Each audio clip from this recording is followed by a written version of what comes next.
Sylhet city corporation এবং সদর উপজেলা এই দুই প্রশাসনিক এলাকা নিয়ে গঠিত সিলেট ১ সংসদীয় আসন। রাজনৈতিকভাবে দেশের সবচেয়ে আলোচিত আসনগুলোর একটি। হজরত শাহজালাল ও হজরত শাহপরাণ সহ ৩৬০ আউলিয়ার স্মৃতি বিজড়িত পূর্ণভূমির এই আসন। স্বাধীনতা পরবর্তী প্রতিটি জাতীয় নির্বাচনে একটি বিষয় লক্ষ্য করা গেছে, সিলেট ১-এ যে দল জয়ী হয়েছে ক্ষমতার মাসনদে বসেছে সেই দলই।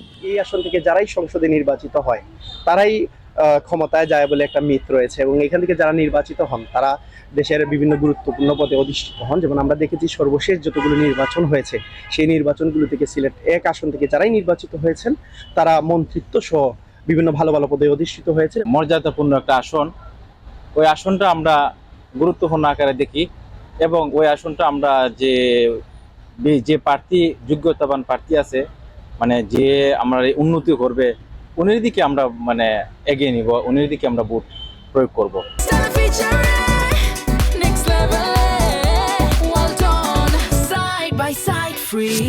শুধু সরকার গঠন নয়, আরও একটি বিষয় বারবার ঘটেছে সিলেট ১-এ। সরকার যে দলেরই হোক এই আসনের সংসদ সদস্যরা মন্ত্রী হয়েছেন। পররাষ্ট্র, অর্থ কিংবা গুরুত্বপূর্ণ রাষ্ট্রীয় মন্ত্রণালয় ক্ষমতার কেন্দ্রের খুব কাছেই থেকেছেন সিলেট ১-এর প্রতিনিধিরা।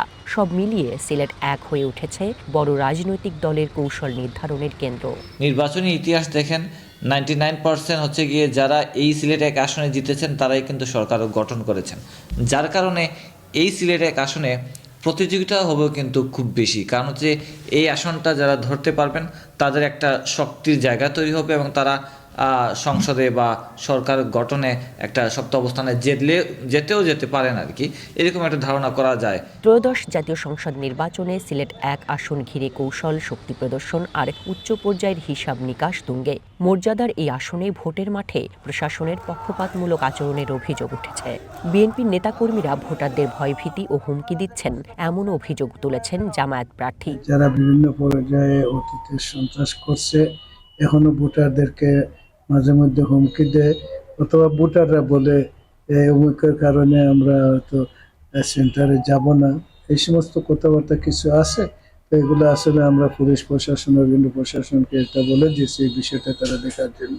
এরা কোন পার্টির লোক এটা বলে কোনো লাভ নেই, এরা সন্ত্রাসী। আমি মনে করি সন্ত্রাসী কোনো দলীয় লোক হওয়া উচিত না। আমি আশা করি যাই করার করছেন এখন থেকে অন্তত প্রশাসনটা অত্যন্ত শক্ত ভূমিকা রাখবে, বিশেষ করে পুলিশ প্রশাসন সবসময়। তবে সার্বিক ভোটের পরিবেশ নিয়ে এখনো কোনো ধরনের ব্যত্যয় দেখছেন না বিএনপি প্রার্থী। আমি আমার মেয়ে, আমার স্ত্রীর লাগি যেরকম নিরাপত্তা চাই, আপনারা সবর লাগি একই রকম নিরাপত্তা চাই।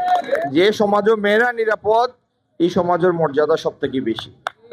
এদিকে ক্ষমতায় গেলে রাস্তাঘাটে চাঁদাবাজি বন্ধ আর প্রবাসীদের নিরাপত্তা দেওয়ার প্রতিশ্রুতি ইসলামী আন্দোলন বাংলাদেশ মনোনীত প্রার্থীর। আমাদের রাস্তাঘাটে চাঁদাবাজি হয়, এখন পর্যন্ত আমাদের বিদেশিরা নিরাপদ না, এখন পর্যন্ত আমাদের ছাত্ররা, যুবকরা বেকার থাকেন।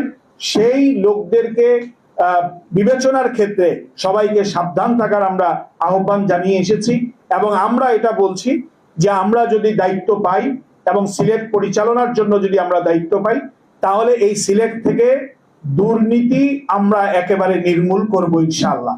সিলেট ১ আসনে মোট ভোটারের সংখ্যা ৬,৮০,৯৪৬ জন। দেখার বিষয় সিলেট ১-এ কি আবারও ক্ষমতার ধারাবাহিকতার সঙ্গেই থাকবে, নাকি এই মর্যাদার আসন ভেঙে দেবে দীর্ঘদিনের রাজনৈতিক ট্রেন্ড।